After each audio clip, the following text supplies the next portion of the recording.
데살로니가전서 5장 12절로 28절까지 말씀을 한 절씩 교독하겠습니다. 제가 먼저 12절 말씀 봉독합니다. 형제들아, 우리가 너희에게 구하노니 너희 가운데서 수고하고 주 안에서 너희를 다스리며 권하는 자들을 너희가 알고 그들의 역사로 말미암아 사랑 안에서 가장 귀히 여기며 너희끼리 화목하라. 또 형제들아, 너희를 권면하노니 게으른 자들을 권계하며 마음이 약한 자들을 격려하고 힘이 없는 자들을 붙들어주며 모든 사람에게 오래 참으라. 삼가 누가 누구든지 악으로 악을 갚지 말게 하고 서로를 대하든지 모든 사람을 대하든지 항상 선을 따르라. 항상 기뻐하라. 쉬지 말고 기도하라. 범사에 감사하라. 이것이 그리스도 예수 안에서 너희를 향하신 하나님의 뜻이니라. 성령을 소멸하지 말며 예언을 멸시하지 말고 범사에 하려 좋은 것을 취하고 악은 어떤 모양이라도 버리라. 평강의 하나님이 친히 너희를 온전히 거룩하게 하시고 또 너희의 온 영과魂과 몸이 우리 주 예수 그리스도께서 강림하실 때에 흠없게 보존되기를 원하노라. 너희를 부르시는 이는 미쁘시니 그가 또한 이루시리라. 형제들아, 우리를 위하여 기도하라. 거룩하게 입맞춤으로 모든 형제에게 문안하라. 내가 주를 힘입어 너희를 권하노니 모든 형제에게 이 편지를 읽어주라. 함께 읽습니다. 우리 주 예수 그리스도의 은혜가 너희에게 있을지어다. 아멘. 우리 호산나 교회 표, 교회 표라고 하죠. 우리 호산나 교회 표는 아름다운 교회, 행복한 성도입니다. 자, 그런데 이 표는요, 책상에 앉아가지고 생각해서 만들어낸 표가 아닙니다. 이 표는 높은 곳에서 직접 받은 표입니다. 어떻게 그렇게 말할 수 있느냐? 제가 말씀드렸지만 제가 호산학교에 처음 부임하면서 김해공항 상공에서 제가 기도하는 가운데 하나님 어떻게 목회를 할까요? 무엇을 원하십니까? 기도할 때 그때 계시처럼 딱 주신 거예요. 그러니까 높은 곳에서 직접 받은 게 맞죠, 그렇죠? 김해공항 상공에서 계시처럼 받았으니까. 그런데 이 아름다운 교회, 행복한 성도라는 말 가운데 행복한 성도라는 것은 설명이 필요 없죠. 행복한 성도니까. 그런데 아름다운 교회란 구체적으로 무엇을 말하는가라는 그런 생각을 하는데 그때 이미 이 교회에 주셨던 이전 교회표가 생각이 났습니다. 우리 하나님은 일관된 분이시니까 그러니까 그 이전의 교회표와 그리고 제가 또 목회하면서 새롭게 높은 곳에서 직접 받은 표가 다를 수가 없겠죠, 그렇죠? 일관된 흐름 속에 있다고 생각합니다. 자, 그런데 그 이전 교회표가 뭐냐면 시대적 사명을 감당하는 교회였습니다. 시대적 사명을 감당하는 교회. 그러니까 아름다운 교회는 시대적 사명을 감당하는 교회라고 하는 것과 연결된 흐름 속에서 해석이 된다 그 말이죠. 결국 무엇이냐? 아름다운 교회는 무엇인가? 시대적 사명을 감당하는 교회란 무엇인가? 그건 바로 진짜 교회다 하는 것이죠. 진짜 교회. 다른 특별한 그런 교회가 아니라 어떤 특별한 기능을 하는 어떤 그런 것이 아니라 교회가 그 교회의 본질 그대로 살아있는 진짜 교회.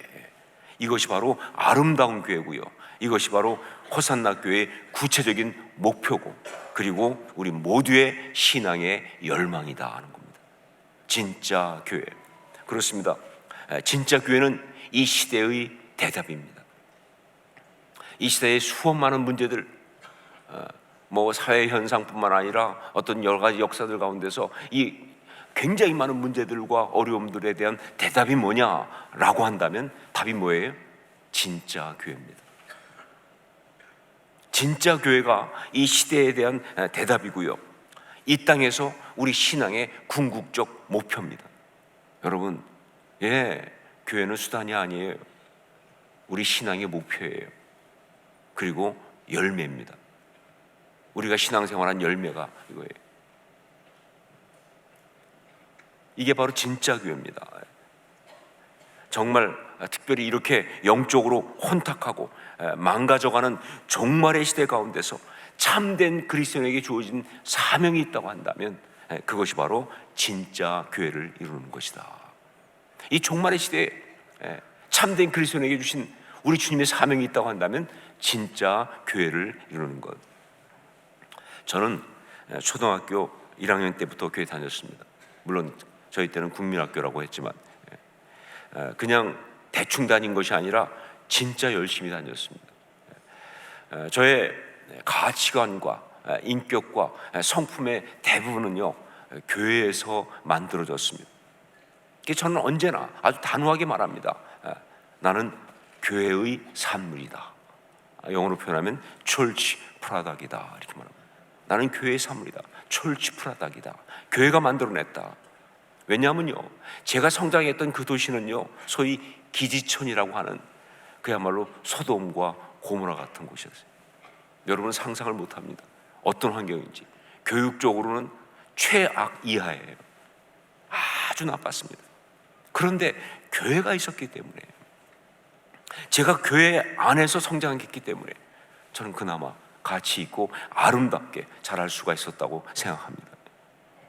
그래서 정말 교회는, 진짜 교회는 저희 삶의 비전이에요. 제가 목사가 되어서만이 아니라 진짜 교회는 저의 삶의 비전이고 저에게 준 사명입니다. 저는 진짜 교회를 이루기를 정말 갈망하고 열망합니다. 지금도 진짜 교회를 생각하면 가슴이 뛰어요. 진짜 교회 이루기를 갈망하고 열망하는 거예요. 그래서 저는 교회가 때때로 좀 속상한 모습 보이면 정말 마음이 아파요. 교회는 그런 것이 아닌데, 진짜 교회는 그것이 아닌데, 그런데 그 안에서 어떤 안타까운 이야기가 들려오면 너무 속상한 거예요. 전 진짜 교회를 열망하기 때문에, 진짜 교회를 갈망하기 때문에, 알기 때문에 말이죠. 자, 그런데 이러한 진짜 교회에 대한 열망은요 비단 저한테만 있는 것이 아니죠. 교회의 역사 가운데 수많은 신앙의 사람들이 다 똑같이 이러한 열망을 가졌습니다. 그리고 그런 열망 가운데 가장 두드러진 사람 중에 한 사람이 바로 사도 바울이죠. 사도 바울입니다. 오늘 본문에서 바울 사도가 바로 그 진짜 교회에 대한 열망을 가슴에 가득히 품고 데살로니가 교인들한테 당부하고 있어요. 오늘 말씀에 나오는 이 당부는요, 이 진짜 교회에 대한 열망을 가지고서 이제 그 교회에 대해서 데살로니가 교인들한테 당부하는 바로 그런 말씀입니다. 그러니까 오늘 말씀은 종말의 시대를 살아가는 참된 그리스도인에게 주어진 마지막 6번째 영적인 지침이죠. 그게 바로 뭐예요? 진짜 교회를 이루십시오 하는 겁니다. 한번 따라 하십시다. 진짜 교회를 이루십시오. 우리에게 주신 말씀이죠. 진짜 교회를 이루십시오. 자, 어떻게 하면 진짜 교회를 이룰 수 있을까? 어떻게 하면 그 진짜 교회를 이루고 살아가는 아름다운 성도가 될 수 있을까? 이 종말의 시대에 참된 그리스도인으로 우리가 어떻게 하면 진짜 교회를 이룰 수 있을까? 사실 교회를 구성하는 요소 아주 많이 있습니다. 그러니까 진짜 교회를 이루기 위해서 우리가 붙들고 그리고 지켜야 될 것도 굉장히 많겠죠. 그러나 바울 사도는요 이 부분에 대해서 그렇게 복잡하게 말하지 않습니다. 몇 가지를 아주 확신을 가지고 당부하고 있어요. 이것이면 된다. 이것이면 된다. 성경이 성령의 감동으로 된 것이라면 이것은요 바로 성령님이 진짜 교회를 이루기 위하여 꼭 필요하다고 말씀하시는 필수 불가결의 요소다라고 말할 수 있는 거예요. 그게 뭐냐 하는 거죠. 바울 사도는 다른 것 어떤 것보다 먼저 뭘 말하고 있느냐? 교회의 정서, 영성을 말하고 있습니다. 교회는 영성으로 이루어지는 겁니다. 진짜 교회가 되기 위해서는요 어떤 조직이 어떻게 돼야 되고 시스템이 어떻게 돼야 되고 건물이 어떻게 돼야 되고, 아니요, 그게 아니라 그 교회를 덮고 있는 그 스피릿이 어떠냐가 중요한 거예요. 좋은 교회는 어떤 게 좋은 교회냐? 그 스피릿이 좋은 교회예요. 나쁜 교회는 어떤 게 나쁜 교회냐? 그 스피릿이 나쁜 거예요.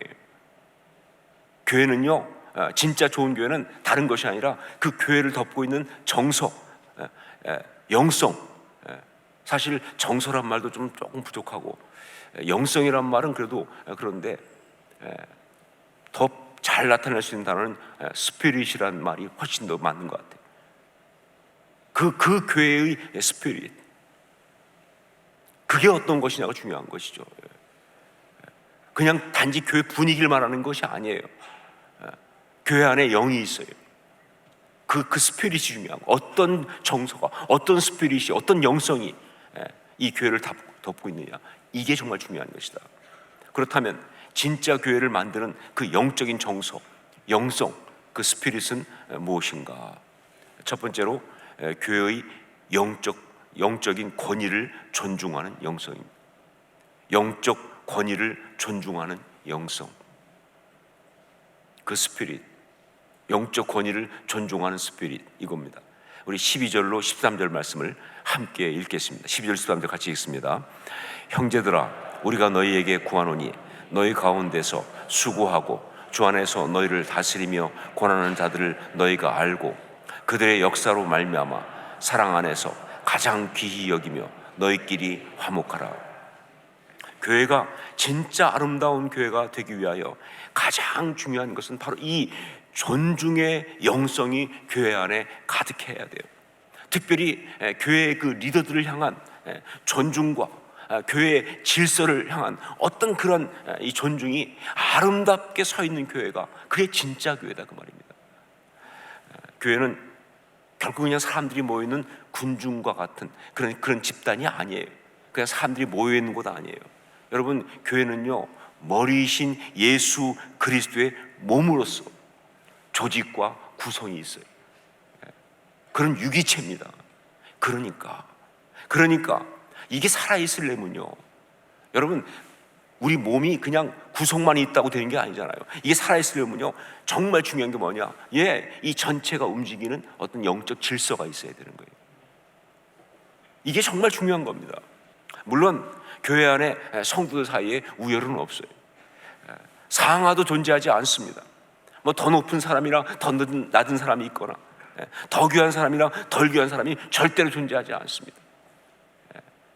뭐 어떤 경우는 교회에서 말이죠, 무슨 직분자들, 뭐 어떤 사람들 또 뭐 목회자들, 사역자들은 더 좀 높은 것 좀 생각하고, 아주 이게 아이들이나 처음 초신자는 좀 낮은 걸 생각하는데 정말 잘못된 생각이죠. 똑같아요. 정말 너무 그 귀함과 그 모든 것에서 다 동일해요.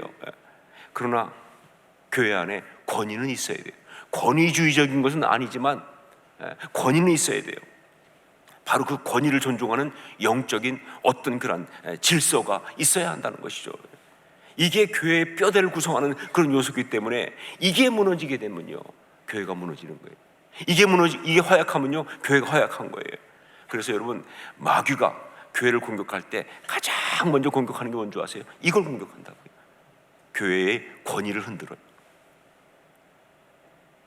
그게 누구한테 온 것인지는 중요하지 않아요. 어떤 때는 리더십이 실수해서 권위가 흔들릴 수도 있고요. 어떤 때는 그 리더십 밑에서 그 리더십을 따라가는 그런 성도들이 어떤 악한 마음에 잘못된 생각이 잡혀가지고 리더십을 흔들 수도 있겠죠. 누가 잘못했냐 중요하지 않아요. 중요한 건 뭐냐? 교회를 흔든다는 거예요. 그것이 교회를 무너뜨린다는 거예요. 이게 정말 우리가 기억해야 될 그런 사실이죠. 자, 여러분, 영적인 권위를 존중하고 영적인 질서에 순종하는 것은요, 인간의 생각을 뛰어넘어서 주님의 역사하심을 따라가는 아주 성숙한 신앙인의 모습이에요. 여러분, 성숙하지 않으면 순종 못합니다. 순종하는 것은 성숙한 자만이 할 수 있는 거예요. 왜냐하면 인간은 본성상 기본적으로 이 죄로 오염된 상태로 태어나니까 이 자아가 순종을 거부해요. 그게 인간이 갖고 있는 본성이에요. 그래서 정말 최근에 보면 저희 손자도 이제 막 성장하는데 그 아이를 보면서 제가 인간의 본성을 봐요. 최근에 계속 말하는 게 아니야. 무조건 아니야. 밥 먹을래? 아니야. 그러다 배고프니까 또 먹어요. 그러니까 이 자아가 커져나가면서 계속 그렇게. 그러니까 우리는 우리 본성 가지고는 순종하기가 쉽지 않아요. 그러니까 교회의 영적인 권위와 영적 질서에 순종한다는 것은 성숙한 신앙인의 모습이에요. 예. 그래서 이것이 너무나 아름다운 교회의 모습인 거예요. 제가 2000년도에 그 하와이에서 하는 DTS에 참석을 했습니다. 그런데 가보니까 그 DTS, CDTS 그 스쿨이 너무 좋더라고요. 정말 특별한 믿음의 공동체다. 이게 진짜 교회다라고 생각이 들었는데, 그렇게 생각이 들었던 아주 중요한 것 중에 하나가 뭐냐면 처음부터 갔더니 스쿨 리더가 있는데 하월드하고 수라고 하는 장로님 부부예요. 그분들이 오레곤에서 온 장로님 부부인데 그분들이 스쿨 리더예요. 거기 이제 스쿨을 시작하면 스쿨 리더는 기도하면서 이제 세우니까. 그래가지고 그 스쿨 리더를 도와서 또 한 10여 명의 그 스태프들이 이제 돕는데, 그 스태프들이 쭉 있는 가운데 그 스태프 부부가 있는데 이분들은 목사님이었어요. 한 20년 동안 담임 목회를 아주 성공적으로 하다가 이제 주님 주신 뜻이 있어서 훈련받고 스태프로 들어와 있는 사람이에요. 자, 그런데 그 첫 시간에 그 목사님 출신 스태프 그분이 일종의 이제 오리엔테이션을 맡으셨어요. 그러니까 그 사람들을 이제 온 학생들한테 이렇게 여러 가지 소개하는. 근데 이분이 열심히 좀 과해져가지고 그래서 뭐 잘해주고 싶은 마음에 오리엔테이션 시간에 이제 쭉 뭐 얘기하면서 자기가 좀 이제 물론 하와이에 먼저 와 있었으니까 그 빅아일랜드, 그 섬이 이제 빅아일랜드라고 하는데 그 섬에 그 주말에 가볼 수 있는 곳, 맛집 뭐 할 거 없이 뭐 좋은데 막 다 지도를 만들어, 그것도 아주 그려가지고 만들어가지고 우리한테 다 나눠주면서 프린트해서 여기가 좋고 저기가 좋고 막 신났어요. 뭐 너무 즐겁게 저희도 굉장히 재밌게 보고 있었고. 그런데 그 다음 날 이분이 오더니 갑자기 회개를 시작하는 거예요. 제가 어제 이렇게 여러분한테 그 빅아일랜드에 갈 곳 여러 가지 좋은 곳을 소개했는데 제가 정말 잘못했습니다. 스쿨 리더인 하월드가 저를 불러서 책망했습니다. 왜냐하면 지금 시작할 때 막 하는데 하월드가 그 뒤에서 보니까 시작할 때 이제 학생들이 정말 영적으로 집중해야 되는데 갑자기 영이 흐트러지는 거예요. 관광 모드로 가는 거예요. 근데 이건 아닌 것 같다. 그래서 불러가지고 책망을 하고, 당신 잘못했습니다. 그렇게 하면 안 됩니다. 그런데 그거를 이 목사님이 받아들였어요. 순종하고 나와서 회개하고 용서를 구하고 그리고 지도 다 회수하고. 저는 그때 깜짝 놀랐어요. 한국 교회에서 자란 저는 상상이 안 되는 거예요. 아니 아무리 그래도 리더가 장로님이잖아요. 그 이분은 담임 목사였던 사람이잖아요. 그런데 아니요, 세우신 자리가 바뀌었으면 그냥 순종하는 거예요. 예, 우리는 다 역할이잖아요. 여러분, 우리는 역할하는 거예요. 제가 높아서 이 자리에 있는 게 아니라 저는 담임 목사 역할을 하고 있는 겁니다. 여러분은 뭐예요? 성도 역할을 하고 있는 겁니다. 우리는 각자 역할을 열심히 하고 있는 거예요. 이게 중요한 거예요. 그래서 저는 요즘 농담처럼 그런 얘기예요. 이제 은퇴를 생각하면서 은퇴 후에 사실 제가 진짜 하고 싶은 게 있는데 될지는 모르겠어요. 제가 은퇴 후에 하고 싶은 것은 우리 교회 경비실에서 일하고 싶어요. 저는 또 밤에 잠을 못 자거든요. 그러니까 경비실 딱 체질이죠. 되겠습니까, 장로님?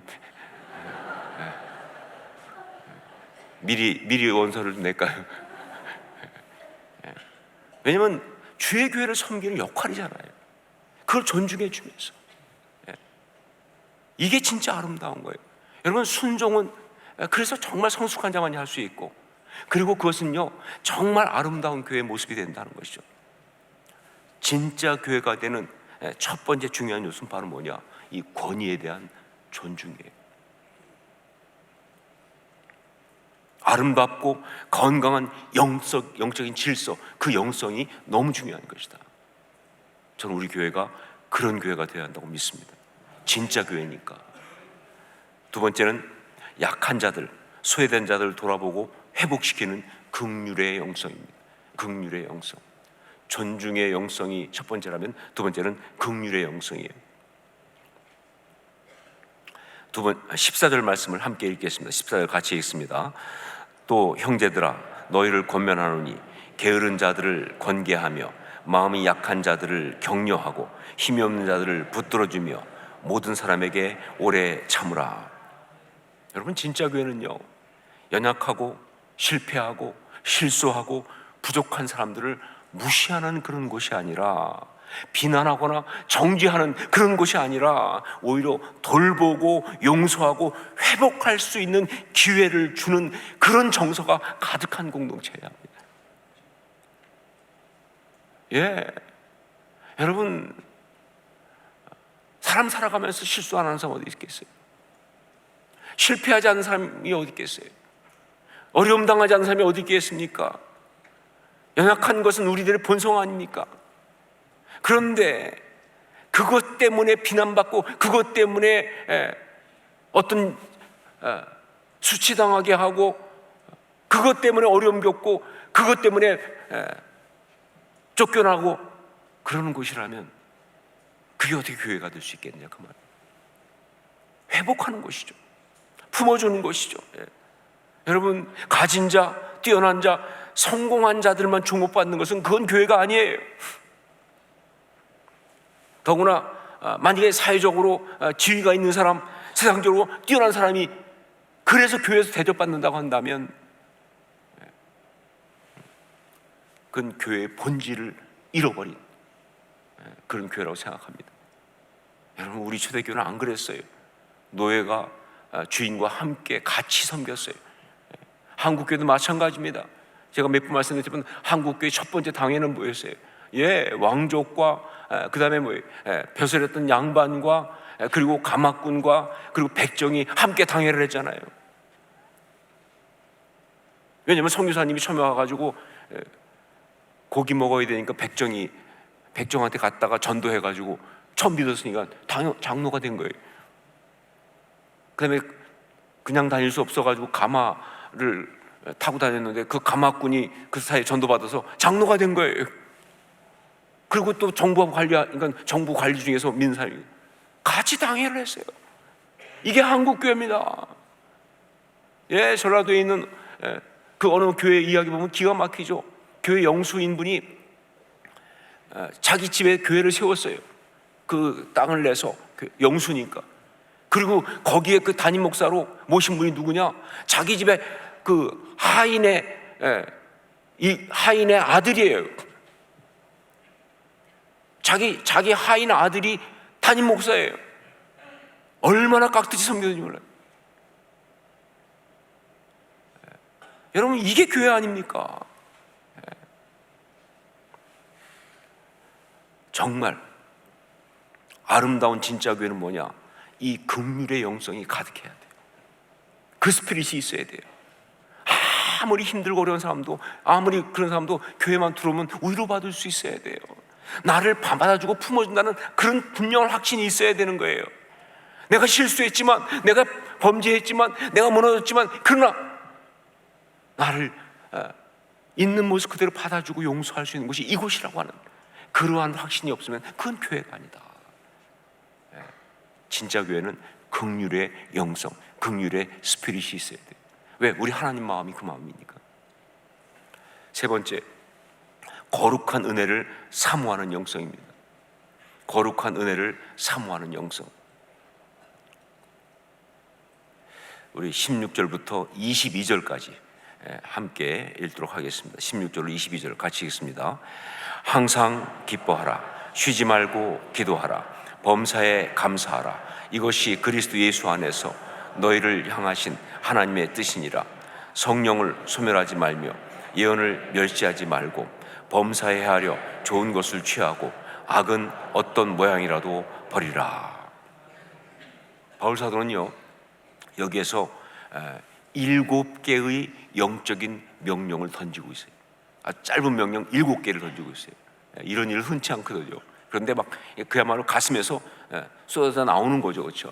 7개의 영적인 명령. 우리 한번 같이 한번 보도록 하겠습니다. 7개의 명령. 첫 번째가 뭐예요? 항상 기뻐하라. 두 번째, 쉬지 말고 기도하라. 세 번째, 범사에 감사하라. 네 번째, 성령을 소멸하지 말라. 다섯 번째, 예언을 멸시하지 말라. 여섯 번째, 범사에 헤아려 좋은 것을 취하라. 일곱 번째, 악은 어떤 모양이라도 버리라. 우리 다시 한번 7개를 이번은 제가 호명하자고 그냥 쭉 이어서 한번 같이 다시 한번 읽도록 하겠습니다. 첫 번째부터 7번째까지 시작. 항상 기뻐하라. 쉬지 말고 기도하라. 범사에 감사하라. 성령을 소멸하지 말라. 예언을 멸시하지 말라.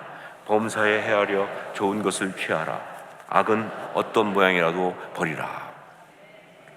바울 사도가 이렇게 막 쏟아내듯이 7개의 짧은 명령을 막 던지고 있는 그 뜻은 무슨 것이냐? 그렇습니다. 거룩한 은혜를 사모하라.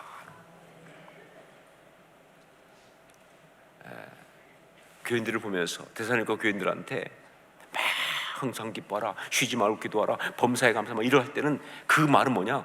거룩한 은혜를 사모하는 그런 사람이 되기를, 은혜 받기를 사모하고 거룩하기를 사모하고 영적으로 바르게 살기를 사모하는 바로 그런 영성, 그게 진짜 교회를 이루는 정말 중요한 요소라는 거죠. 그래요. 지난 2000년 동안도 그랬고요.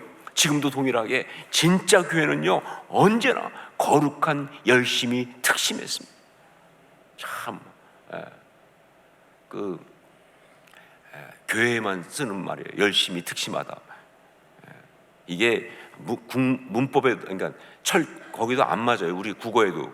그래서 제가 열심히 특심하다를 컴퓨터로 쳤더니 요즘 컴퓨터가 너무 똑똑해가지고 오늘 보니까 열심히 특심하다가 바뀌었어요. 열심히 히 이렇게.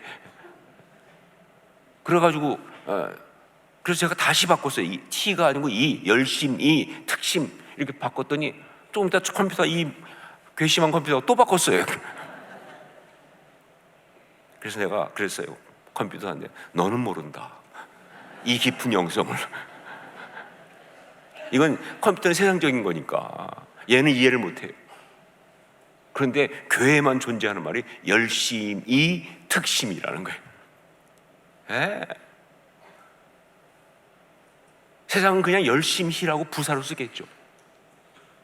그러나 우리에게는 그것이 우리의 영성을 나타내는 명사입니다. 열심,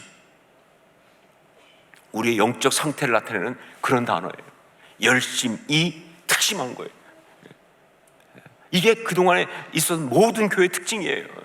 영적인 은혜를 사모하는 그 열심이 정말 뜨거울 정도였습니다. 적당히 나태하게 대충 살겠다는 사람은요 그리스도인이 아니었어요. 진짜 교회는 뜨겁게 예배하고 뜨겁게 기도하고 열심히 교제하고 그리고 서로 사랑하고 복음을 전하기 위해서 자기 몸을 던지는 헌신하는 교회, 이게 바로 진짜 교회 아닙니까? 한마디로 거룩한 은혜를 사모하는 열심이 뜨거운 그런 교회, 바로 그런 영성, 거룩한 은혜를 사모하는 영성이 가득한 그런 교회가 진짜 교회입니다. 그게 바로 전 우리 교회라고 믿습니다. 종말의 시대를 살아가는 참된 그리스도인 당신에게 여섯 번째로 준 영적인 지침은 진짜 교회를 이루십시오 하는 겁니다. 진짜 교회를 이루십시오. 이 혼탁하고 어지러운 시대 속에서, 이 치열한 영적 전쟁의 시간 속에서 정말 바르게 제대로 살아가는 비결은 뭐냐? 우리가 어떻게 하면 인생을 잘 살 수 있느냐? 여러분, 이 시대 가운데 정말 얼마나 격변 속에 태어났습니까? 자, 여러분, 이 삶을 어떻게 살면 우리가 잘 사는 겁니까? 어떻게 하는 것이 우리가 정말 우리를 보내신 하나님의 뜻대로 제대로 사는 것입니까? 답을 말씀드리죠. 진짜 교회를 이루십시오. 시간이 얼마인지 모르겠지만 어떤 사람은 모르겠지만 여러분 그렇습니다. 교회를 위하여 여러분이 드리는 헌신과 그 모든 눈물과 기도와 땀과 수고는요 하늘 생명책에 기록되는 줄 믿습니다. 교회니까, 이게 하나님의 뜻이니까. 사랑하는 성도 여러분, 우리 함께 진짜 교회를 이룹시다. 우리가 진짜 교회가 됩시다. 호산나 교회가 진짜 교회가 되게 합시다. 이것이 우리의 결단입니다. 기도하겠습니다.